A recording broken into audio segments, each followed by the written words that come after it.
I'm Kyle Tothill. I'm the founder and chairperson of co-chair of the Tag Sales Leadership Society, and I want to thank Matt so much for coming here and talking to us about such an important topic.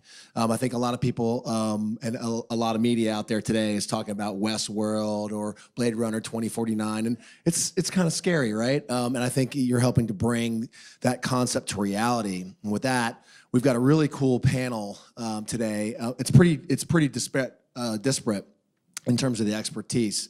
We've got a data scientist, we've got a practitioner, and we have a thought leader. So we're gonna have a pretty robust discussion, and then I know we wanna get to some questions from the audience. So I'm gonna go ahead and introduce Dale Tuck, who is with the Atlanta Applied AI group here, and he's got a great story. So Dale, if you wanna come up. I'm gonna let them introduce themselves in a little more detail as we get up, and Roy Ceren, who's a data scientist for SalesLoft.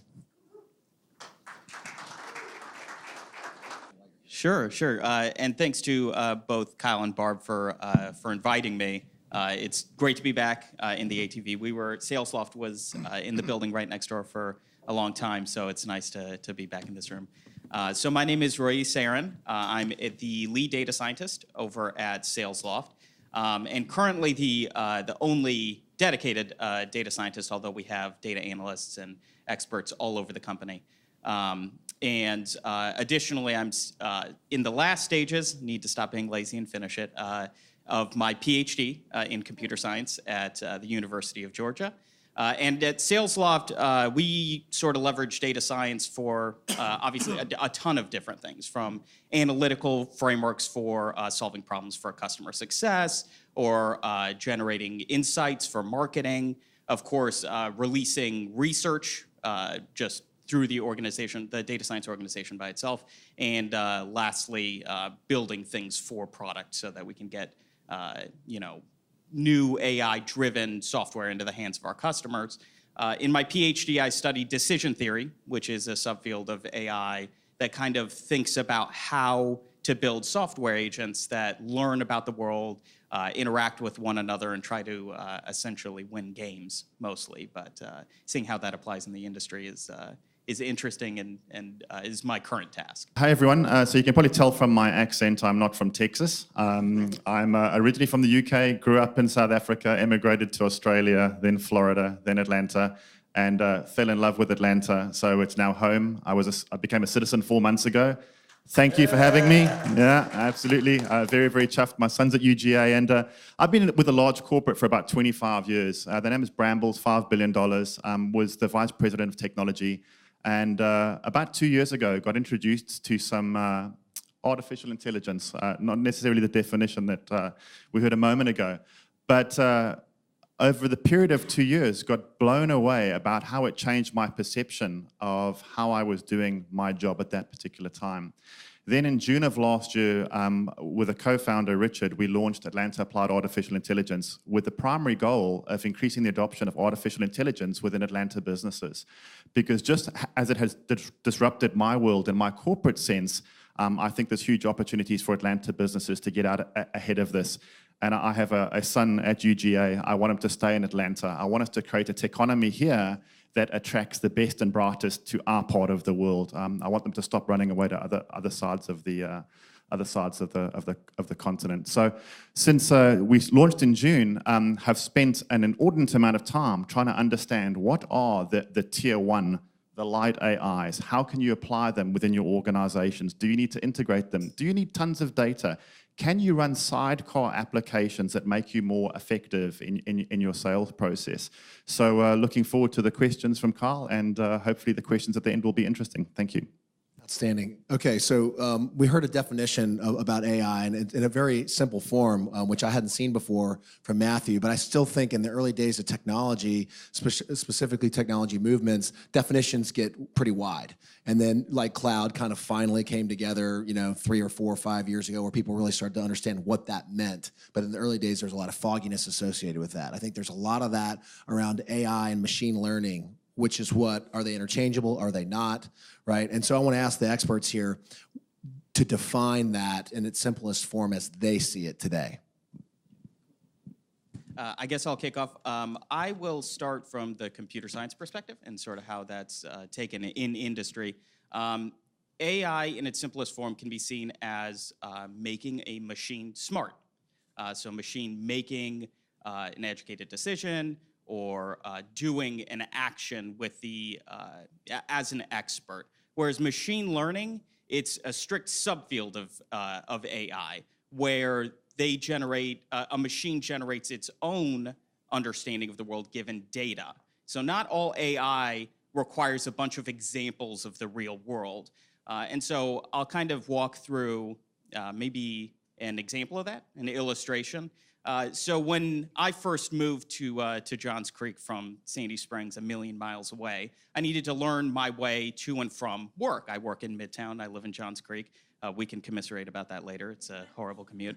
But I leave late. It's okay. But given the knowledge about the roads and the lengths and how complex it is, just knowing that is enough for me to make a decision. So I could build a machine that, given the lengths of roads, how they connect, where they are, and how it gets to work, that is an AI that can then path or plan my trip from home to work. And that's not yet machine learning. Machine learning would be, given a bunch of examples of traffic, which of those paths is then ideal? Because that changes over time. It's hard.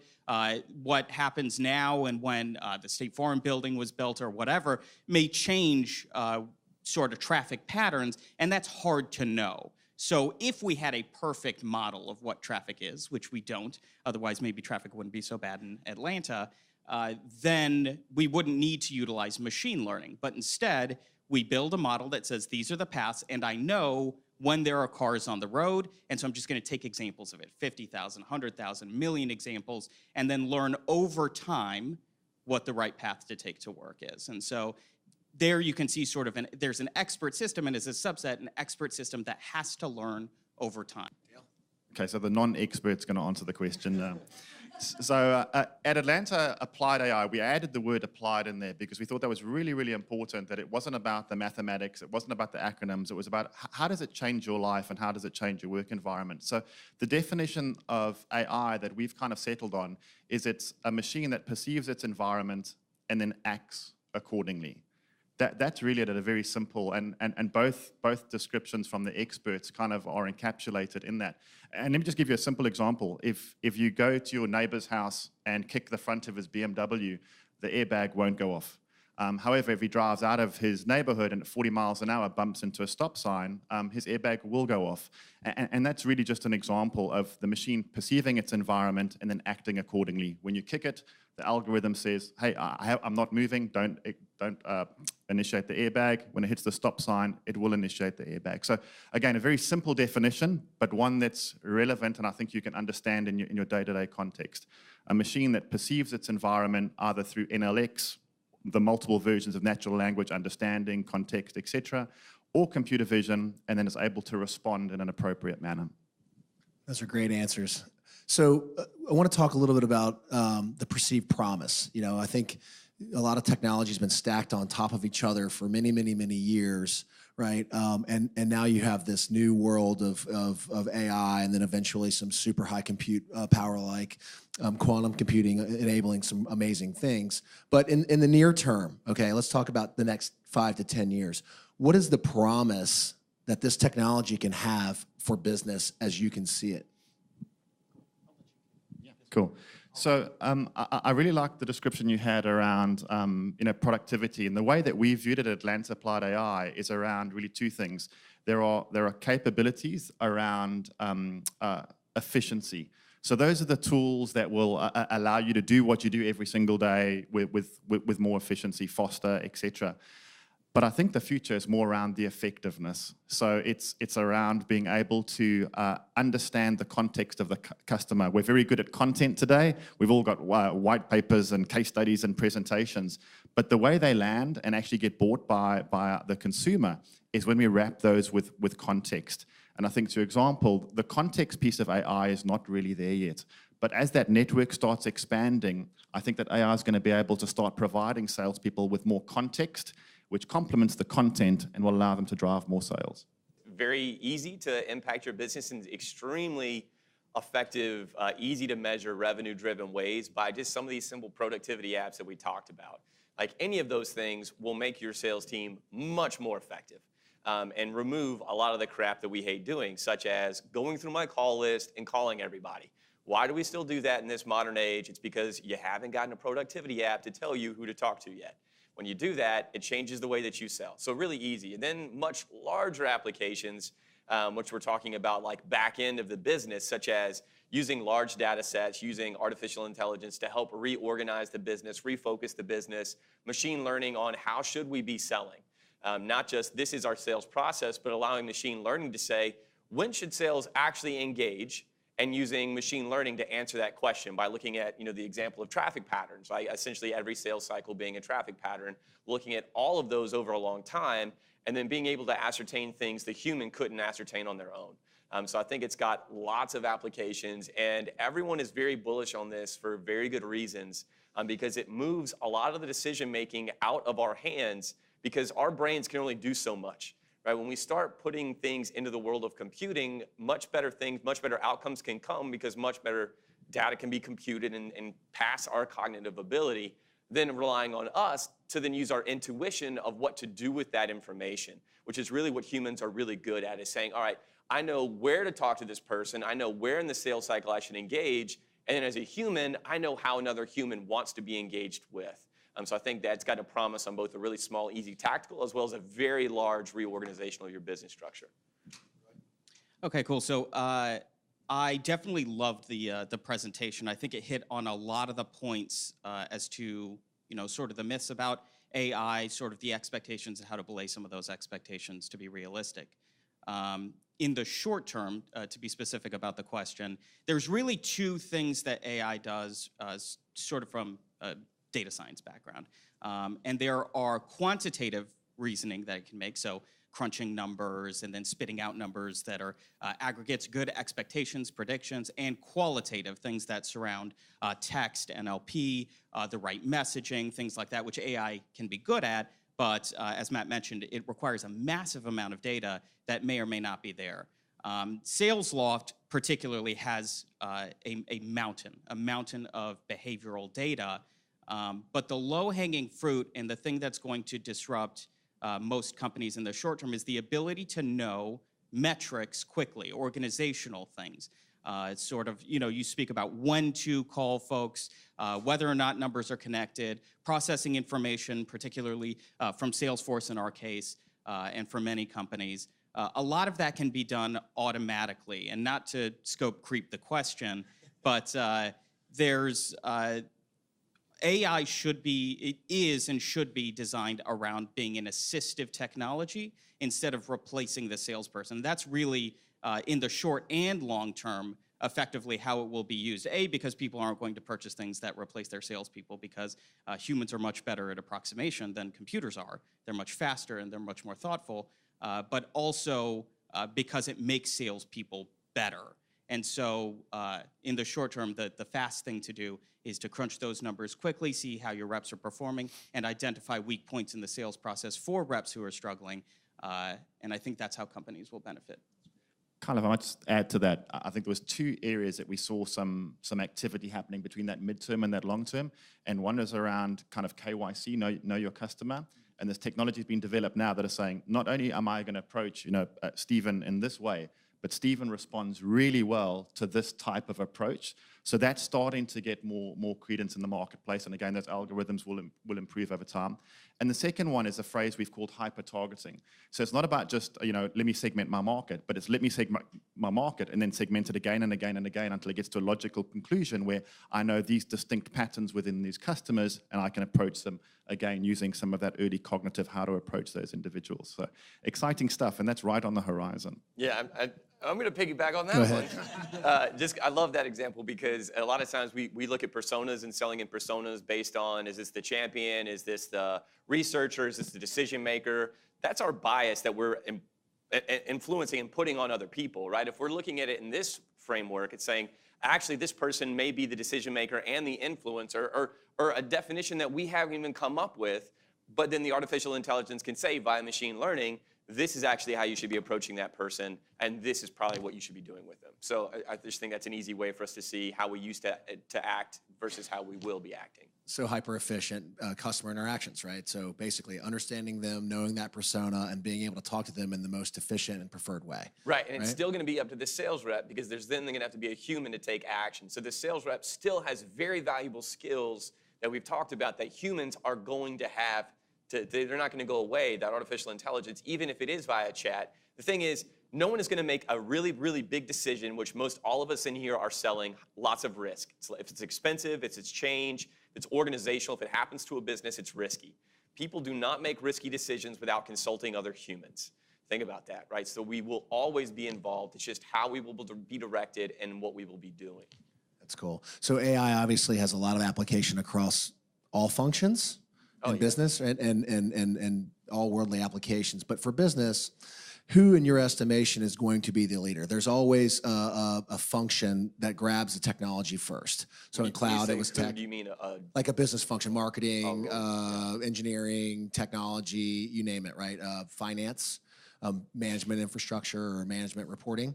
So who's going to be kind of the lead adopter that you can see? Because obviously the CEO, Mark Benioff, has Einstein, and he's sitting in in management meetings delivering analysis on people's feedback and reporting. We've read about that. Who's going to be the first group to really take advantage of that? And I'll give you the example of cloud. Cloud was adopted early by technology infrastructure folks who wanted to push that stuff in, up into the cloud to get efficiency. It's a tough question because I think it's more the type of people that are reading the news and are able to ingest what's going out in the market and translate it back to themselves. So what we've been doing at Atlanta Applied AI is looking at the different verticals. So Industry 4.0, what are the light or what are the near-term opportunities? What are the longer-term opportunities? In marketing, what are the near-term opportunities? What are the longer-term opportunities? In the legal profession, I mean, there's a lot happening on the NLX side of things, but there's some amazing stuff coming down the line in terms of being able to predict the outcome of a case, predict the outcome of a sale. And in every single one of those examples, the people we've spoken to have been, IT individuals, the CXO, chief digital officers. A lot happens in the innovation space, marketing, absolutely, because of the whole Eloqua story that you started a little bit earlier. So it's a difficult one for me to answer, to be honest. I just see a spectrum of people. It's more about that individual's motivation to change the game for his company. I'll agree with that. I think it's more about the individual's aptitude for trying new things and risk and change rather than anything else. I think we've all shared plenty of examples. It doesn't matter what aspect of a business. You could be a legal professional. You could be whoever. It's whoever's really wanting to be those innovators. Remember just the technology adoption curve, the early adopters and whatever role they may be, and those companies that have a high aptitude for early adopting as an appetite in the organization. Because you're not just going to go to your boss and be like, hey, I need artificial intelligence. And if they're not down with that, they're not going to give you the money. They'll be like, I don't see the value in that, right? But if they have a large appetite for progressive technologies and risk and understand testing out ideas, they will then try those things out. And then they will be the ones who figure these things out first. And as we all know, the first one to figure it out gets the highest gains. So that's the way I look at it. Yeah, I'll take a stab at that. So I've only been in the sales industry for about a year, a little more than a year. And of course, I've worked across SalesLoft, our organization, in different capacities. And I think the answer to that question, I think it's almost like a trick question, because I think AI is sort of integrated already within a ton of business functions in ways that might be smaller or, I guess, less significant than people would think. AI is. I mean, you have sort of the crystal nose. This is the type of person that you're reaching out to that some people are adopting. But even users of our platform have access to things like Owler, have access to things, a lot of different technologies that just bubble up relevant information. And topic modeling is definitely a machine learning concept. And the news that you get that is relevant to your customers that's already machine learning. And so I think sales reps definitely benefit from knowing their prospects very, very well already via machine learning. But yeah, I think it's everywhere. In your observation, and I know when we had a panel call, we had a really good kind of aha moment that I think really got you geared into this entire field and increased your passion level 10, 12x, right? And what type of aha moment have you had with AI, machine learning, and data science that has kind of blown you away or challenged your past assumptions? So all of them, but I'll speak about the specific one that occurred. Does everybody know what Siebel is? Yeah, okay. So I used to look after Siebel. No one under the age of 25 knows what that is. Yeah, exactly. Yeah. So anyway, for the company I was with, we had about 400,000 customers. All of the data was recorded in Siebel. I mean, all of the data. And this crowd out of Boston came down one day and said, hey, you know, we can take all your data and we can tell you why your customers are interacting with you. And I said, I already know that. You know, I've got all these reports, I've got these fancy dashboards, and they challenged me over a period of about 90 days to actually give them all of the data that we had sitting within our backend systems. And it wasn't just the raw data; it was the PDFs, it was the text files, it was all the notes that were within the cases and the service requests. Highly skeptical. I mean, I made these guys open up their technology, show me how it worked. Anyway, 90 days later, these guys came back, and I was quite happily showing them, this is exactly why my customers are calling us, based on drop-downs and, you know, sub-drop-downs. And they had used AI in terms of categorization to extract the data, put it in the right categories. And guess what? I was 50% right, I was 50% wrong. But they showed me a completely new way of looking at how my customers were interacting with me, and then that drove a whole lot of new behaviors for our organization. And it was that moment that I was kind of going, oh my gosh, everything that I've done up to this point has been 50% wrong. So it's time to start taking another look at this. One other small example, Carl, is then I kind of got excited about this whole journey. So now I got into this RPA game, and I wanted to see how RPA could be married with AI to kind of revolutionize processes. So what I did, I challenged the same firm to say, can we take maybe a 30 or 40-step process that has some human decisions to be made along the way, and can we make that work together? And the other observation there was, when we broke that problem down into its constituent parts and understood the problem we were trying to solve, which I don't think we do a very good job of, what we realized was that actually wasn't AI, it was just smart automation, and we could have removed all of those process steps. Then you hit another barrier, which is the humans that run that process go, oh, hang on a second, you can't take that, that's my job. But that's a whole different challenge. So two moments. Can you repeat the question now? I was still trying to figure out what RPA is. What has happened in your observation? What have you noticed through the implementation of these technologies or through your studies and research that has challenged your assumption on what you thought you knew about sales and marketing? So what's your aha I'm going to take a moment? different spin on that. So part of what I do, part of my main job is really having a really deep understanding of what's possible in the world by technology, what companies are building, what businesses require, and then being able to combine those things with behavioral economics in between as to how do consumers respond to these things. So looking at the back end and knowing what's coming down the pipe, that is what gets me excited. It wasn't necessarily like, I didn't have an aha moment. It's more or less like when you start digging into what is possible and you start knowing who's working on these projects and you start to see this is actually what will be the future, and you start to then project 5 years out, 10 years out. Like I talked about conversational interfaces. We're talking about voice assistants and digital assistants and all of these different aspects to it. And it's just the idea of what will be possible in life. Like, how will my life actually be as an individual and as a consumer in the future? And that's what gets me excited. It's that I'm not going to have to put up with the bullshit that I have to put up with now. Like, I'm not going to have to worry about sales reps calling me when I don't want to talk to them. Like, they will know not to call me. Like, their systems won't even, they won't have to think about it. Their systems just won't tell them to call me, and then I won't get that call, rather than them being like, I got to make my call list today. It's just things like that that I think really get me excited, and then answering bigger questions and just really moving us past where we can cognitively go on our own and achieving higher things. Just like, you know, the ideas of we're extremely smart people, but still 50% of the time we're wrong, right? Just think about the operational efficiencies and the possibilities of what happens if you're just 10% right more of the time? What about 20% right more of the time? I mean, that's what kind of gets me excited about it. That's awesome. So for those people in the audience, we're going to ask 2 more questions, and I'm going to get to the audience questions. For those of us in the audience or those going to listen in on the video or the podcast that are interested in this technology, what is a great first step, right? What can people do? What's the first thing that they should do as part of this journey? It depends on what your journey looks like. So there's an innovation play to your journey. If you just want to play around and understand what the technology can do and how it applies in your particular environment, then that's one avenue. The other avenue is there a problem that you're trying to solve? So wrapping that up, it really comes down to having at least a base cognitive strategy. So what I mean by cognitive strategy, it means around understanding what data do you have and what data can you have access to. Red Roof Inn, they took their core data, they added one additional element, which was weather patterns. They were able to increase sales by understanding who was going to be stuck and not having a flight. That's one element of data.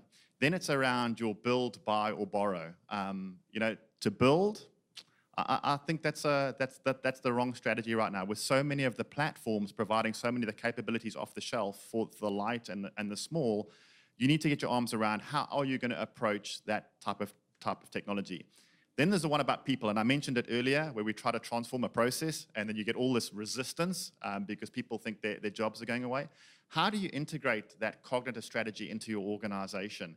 And it's definitely not about creating a little center of excellence and putting it out on the West Coast. It's got to be embedded in all parts of your organization so that every marketing, sales, operations, your field force are all thinking about how can we improve what we're doing using some of these skills.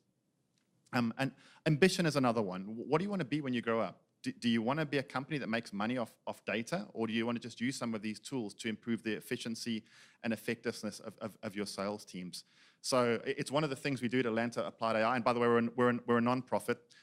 It's around helping companies think through those things that if they don't think through them now, will cost them a huge amount of money and disruption later in the journey. So that's where I'd start framing your cognitive strategy. Cool, yeah, you just said most of what I was going to say. Really, the question comes down to who you are, what is your job capacity, what does your company do? In technology in general, and specifically students of mine in computer science, there's so many things that are thrown at you, especially when you get into algorithms. It's really about demystifying sort of the ecosystem that you're surrounded by. In the case of computer science students, all these different algorithms, machine learning, artificial intelligence, K-means, neural networks, deep learning. They're not that complicated, right? They have very fancy names because computer scientists like to name things really cool things. We have crazy naming conventions, but just understanding your needs, your particular company's needs. Is it an efficiency you're trying to improve in your scheduling for your sales reps or anything like that? What is available to serve that need in terms of partners? As Dale had said, that's really important, that building your own is a very bad idea, especially in this ecosystem. There are so many companies that specialize in doing the algorithms for you. They just need to know what your needs are, and so what are the inputs, what are the outputs, and so knowing who those partners are is very helpful. So A, knowing what your needs are, B, not being nervous about artificial intelligence in general, and C, knowing what's out there in terms of serving your needs, because there's somebody out there, some company out there who specializes in solving that problem.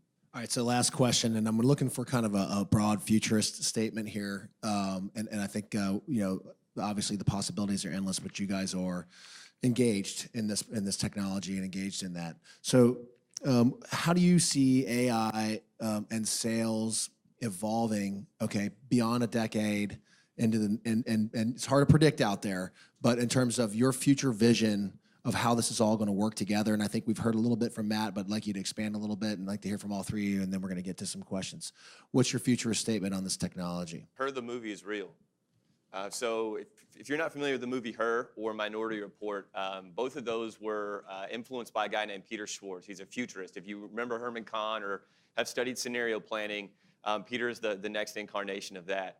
So what we need to think about is Steven Spielberg asks Peter, what does the future look like before Steven Spielberg makes a movie? He did that both for Minority Report as well as for Her, as well as other movies. So I work with Peter. And so when we talk about what the future looks like, Her is actually a very real dictation of what our futures will be. The digital assistant will manage so much of your life and be completely powered by artificial intelligence. Once again, not taking over tasks, but really just a compass to your life, making things easier, bringing you the things instantly that you want, helping you achieve the goals instantly that you want. So that's my predictive future, is that like Her, the movie, is real life. Okay, so I'll take this one next. Kyle Porter likes to use, so you called it a compass. He calls it the bionic arm, that AI will create superheroes out of every salesperson. And I kind of answered this question a little bit earlier, that right now the quantitative side of AI is super helpful, knowing that you're meeting your numbers, what you need to do in order to follow the sales process you've established and meet your numbers.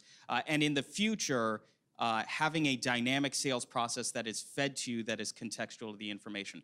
Give the salesperson only the information they need to fulfill the human side, the sincere side, information as to what's going on in the life of the prospect that they're reaching out to, that they can be sensitive to it, whether or not they should reach out to that person, what is that person's capacity, their persona at the company that they're at. Just bubble up that information, everything else will be automatic. All of the content strategy, trying to line up the right people, getting your meeting scheduled for you, and tackling inbound automatically, all the way up to speaking to a person to set up a meeting or demo things, or just to talk. And so the mantra of SalesLoft is sincerity at scale, and AI is going to be absolutely necessary for that, for the human seller to do the human side instead of the and let automation take care of the detritus and the random, the stuff that nobody wants to do. Yeah. So maybe a little bit of a darker view. And I wasn't going to start this answer with a dark comment, but you're right. If Her phoned me and was trying to sell me something, I'd probably buy. And then when she's making 1 million phone calls, in a matter of 10 minutes, there's definitely something there. Just reflect on Gartner, 1 million jobs. McKinsey had a similar stat. It was 35% of jobs will be gone in the next 15 to 25 years, general jobs. And then there's a gentleman by the name of John Hagel. John Hagel is part of Deloitte Center for the Edge. Very futuristic thinking around the things that CEOs should be thinking about in 5 or 10 years' time. And he makes a statement. He says, organizations are a group of individuals and processes that are trying to achieve a goal. And the way we do that is by division of labor and then standardizing that division of labor as much as possible. And then he says, if that's how we define work, then I'm here to tell you AI is going to take all of it. And I'm not sure where on that curve we are, but I do know that those predictions were based on things that he knew today or he knew a year ago. And guess what? In that time, MIT are developing faster algorithms that use less data. The chip manufacturers are producing chips that process the algorithms 100 times faster. So again, my call out to everybody is recognize the future is a very different place from the Industrial Revolution, from the computer revolution, and the decisions we make now are going to affect our futures. So ponder on that, and if you want to have a deeper conversation, Atlanta Applied AI. I think that's actually a really good point. You guys are all here. So, there's a lot of people that aren't here. They're not paying attention to this, right? And so, obviously you're going to separate the wheat from the chaff, right? In terms of those that are progressive, that are adopting this technology, businesses that are taking advantage of the early adoption and learning early how to be efficient.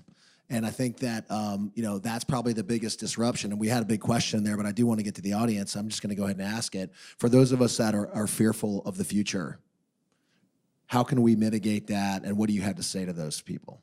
Jump in. I mean, you got no other choice. You either jump in or die, so learn how to swim. That's right. That's it. I'll paraphrase. Disrupt or be disrupted. That is all correct. I think that in order to counter the fear, you should understand, one of the interesting things from Matt's talk was that all of the technologies that are popular now are assistive in nature. And AI can replace jobs, but generally won't. And so in order to be competitive, you have to utilize AI, but belay the fear of being replaced or jobless or irrelevant with a hunger to learn about what's out there. Awesome. Let's give a round of applause for these guys. And we're going to get out there and get some questions. So who's got their hand raised first? Yeah, great panel. Thank you. I'll steal two quick questions. The first is, as you talk about industries being disrupted, do you feel the sales ops role, the human role of sales ops, is going to be the first to be replaced by these technologies?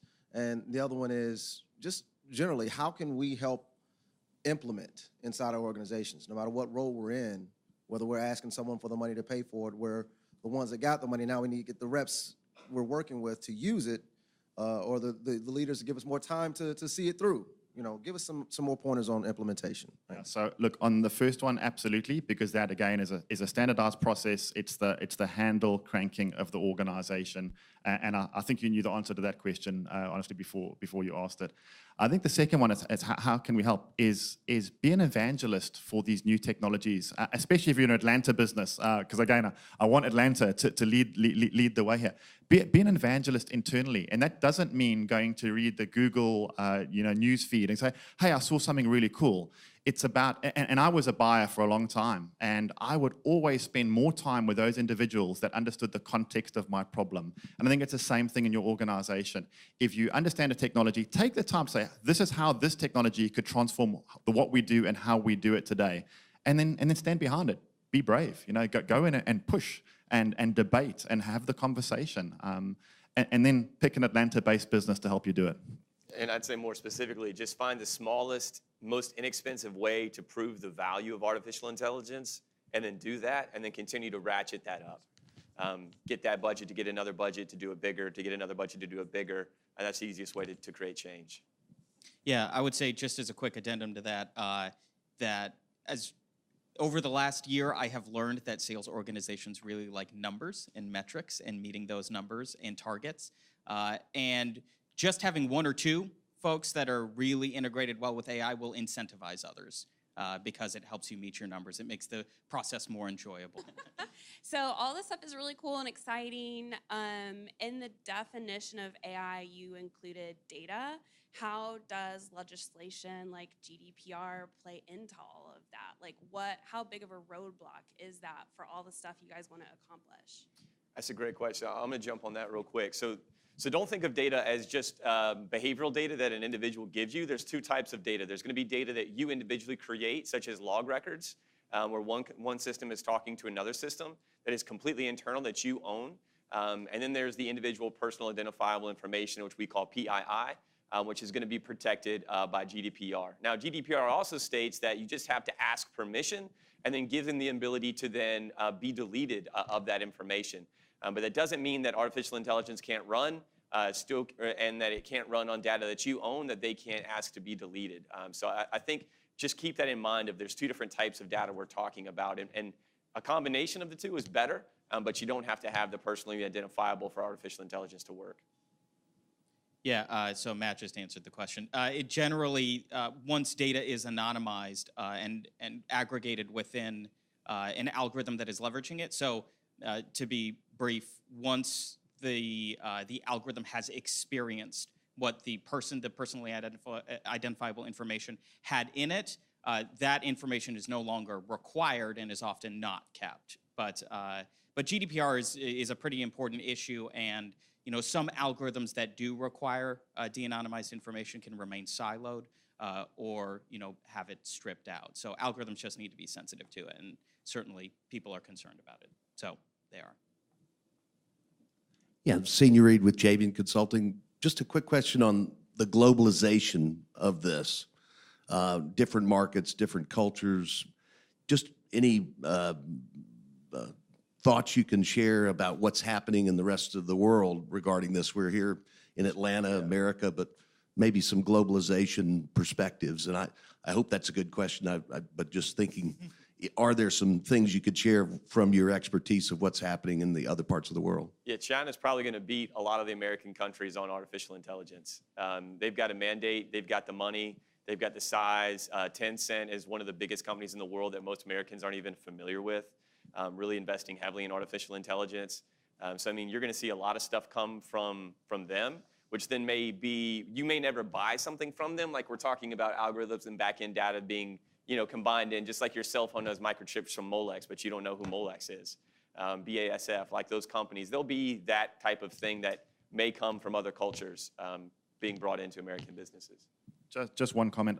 Along this journey of research and trying to understand what we did note is that there are a lot more PhD theses coming out of non-American universities that are around this technology than there are in the US. And I frankly find that frightening and disappointing. So we somehow need to fix that. My question is probably everybody's in the room. What was the R on the RPA? Robotic process automation. Robotic, okay. Robotic I figured the processing. process automation part out. I just couldn't figure out the R as with the. And that's kind of mainstream right now. So one of the things from the Atlanta Applied AI side is we thought AI is ready to be, the wave is ready to be surfed now. And the reality is a lot of companies are just catching on to the RPA side of things, which is taking a process that exists today and automating as much as possible, which I still think is a risk because I still don't think people are saying, what is the problem we're trying to solve? Do we still need that process? Is there a better way of addressing that process through some other means? But RPA, robotic process automation. So on those lines, and I'm curious to your opinion from the panel, but more to some of the questions in the audience. Someone taught me a long time ago, where there's fear, get inspired. And so to the gentleman's question on this replacing sales productivity and sales operations stuff, I would say if you're not leaning in and aggressively bringing these things to the table, you should be fearful of your lack of inspiration there. I'm curious to where you guys are seeing this play out in front of you. I completely agree.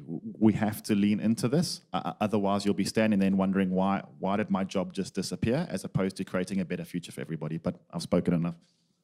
I agree. I think Easy question, thanks.